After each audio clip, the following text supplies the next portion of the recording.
mkoa wa Arusha ni salama, ni shwari na wananchi wanaendelea na shughuli zao.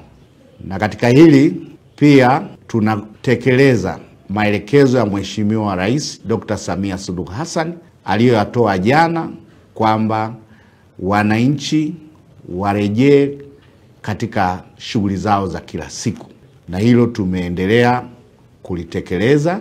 Mkoa wa Arusha tulianza kwa awamu, na hili ambalo Mheshimiwa Rais manake sasa ni full operation, kwamba shughuli zote zirejee kama zilivyo, na mkoa wetu ni mkoa wa kibiashara, kiuchumi na mambo ya utalii, nayo tumehakikisha kwamba wageni wetu wanaokuja katika mkoa wa Arusha wanaendelea kuwa salama na wameendelea kupata huduma zote za msingi walizoijia. Na katika hili tunaendelea sasa kuimarisha usalama wa wananchi. Wakati wananchi wanaendelea na shughuli zao, tunawahakikishia wananchi wa mkoa wa Arusha kwamba vyombo vya ulinzi na usalama vitaendelea kuhakikishia usalama wenu. Muendelee na shughuli zote kama kawaida. Askari mnaowaona huko, vyombo vyetu vya ulinzi ni katika kutimiza majukumu yao ya msingi ya kuhakikisha mipaka yetu ni salama, wananchi wake ni salama, na wananchi waendelee kutoa ushirikiano kwa vyombo vya ulinzi na usalama, viko pale kwa ajili ya usalama wao.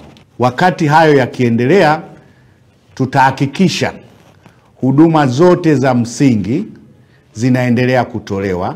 Swala la mafuta tumelijadili hapa, vituo vyote vya mafuta viko wazi, na tumeelekeza waagizaji wa mafuta, wafanyabiashara wa mafuta katika mkoa wa Arusha waendelee kuagiza mafuta kwa wingi, kuhakikisha mafuta yanapatikana wakati wote. Lakini pia kutokana na hali ya usalama kuwa imetengemaa, tutoe wito sasa kuhakikishia wasafirishaji, kwa maana mabasi kutoka mikoa mingine, kwamba mkoa wa Arusha ni salama, ili waendelee kutoa huduma hizo. Barabara zetu ziko salama, na kama utaona basi kuna askari kwenye beria yote, ni kwa ajili tu ya usalama, kuhakikisha usalama ili watu warejee wapite katika mkoa wa Arusha kama ilivyokuwa kawaida.